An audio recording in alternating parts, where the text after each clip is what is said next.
אצל מי? מחר זה יום זכויות האדם. שמעת על זה פעם? זכויות האדם. כן. מה אומר לך זכויות אדם?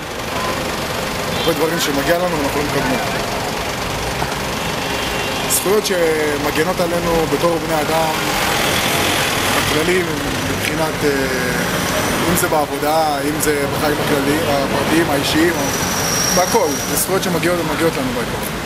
מה לדעתכם הזכויות הבסיסיות שיש לכל אזרח במדינה?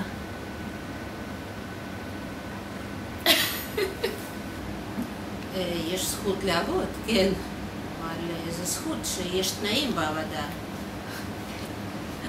זה זכות לדעתכם שיהיה בית לגור בו?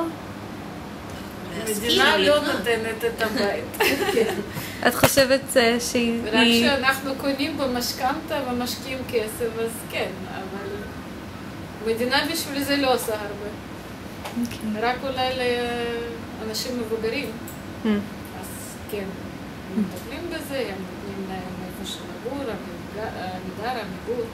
כן. אבל לא לצעירים ולא ל...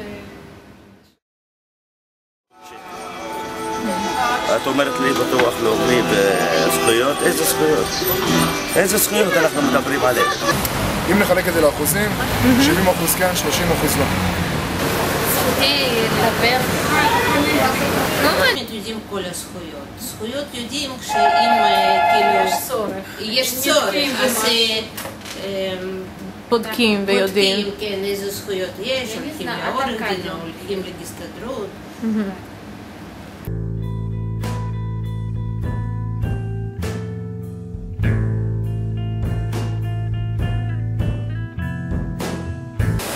שלום. כמה חצילים? מה אני יודע על הזכויות האלו? כן, שהוכרזו בתור זכויות אדם בינלאומיות. הרבה אני לא מכיר בדברים האלו. אין לי ניסיון בדברים האלו של זכויות. בנושא זכויות של זכויות אני יודע ביטוח לאומי, כל הדברים האלו שאנחנו... ומי מקבל אותם כולם? סליחה? למי הזכויות האלה של ביטחון סוציאלי כמו ביטוח לאומי, למי זה מגיע? לנו. לכולם? לי, לעובדים שלי, לכל מי שסביבי. חובות אנחנו יודעים יופי, זכויות, גם במקום העבודה. רק את החובות של הסוגה? גם במקום תעסוקה, בעיקר חובות, לא הזכויות. את יודעת משהו על זכויות במקום תעסוקה?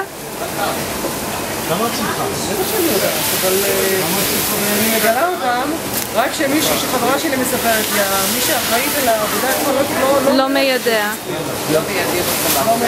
הרבה דברים, תאמין לי.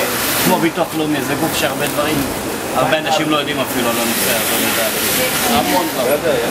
ומתי כן יודעים? תאמין לי. איך מגלים? איך? במקרה לי יש אישה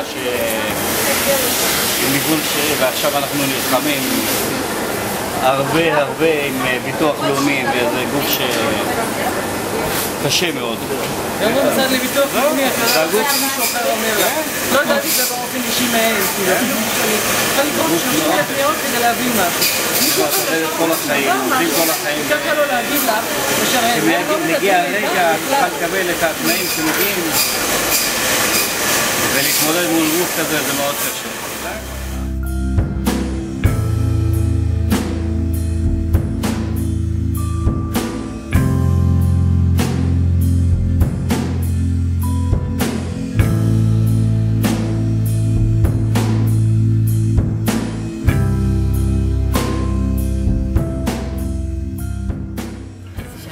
זכויות האדם בשבילי.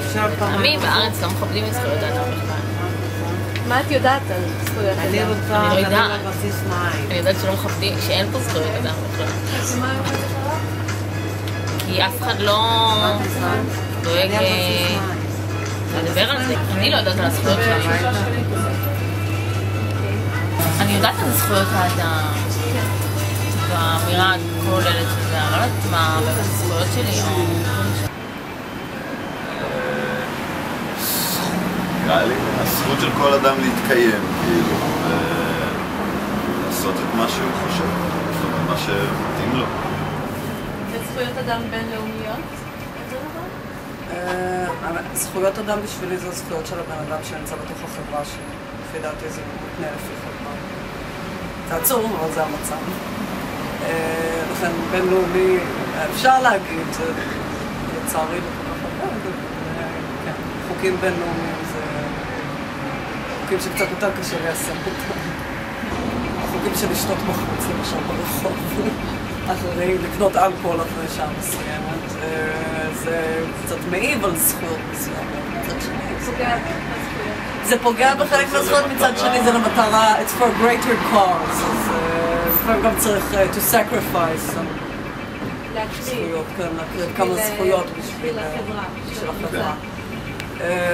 באופן כללי אבל אנחנו נמצא בסדר, אנחנו יכולים להתלבש איך שאנחנו רוצים. אנחנו נצאת החוצה, ובסופו של דבר, כשאני כמו בני אדם, אז לא פשוט תיקחו אותנו מהרחוב ויאסרו אותנו.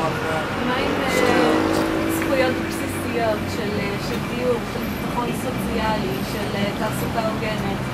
אתם מרגישים שהם רלוונטיים לכם? לא. זאת אומרת, אף פעם לא נתקלתי במצב של מימוש כזה או אחר של אחת מהזכויות האלה. תודה להם. לא צריך. שזה מגיע לעבור דרך המערכת המשפטית, זה מגיע קצת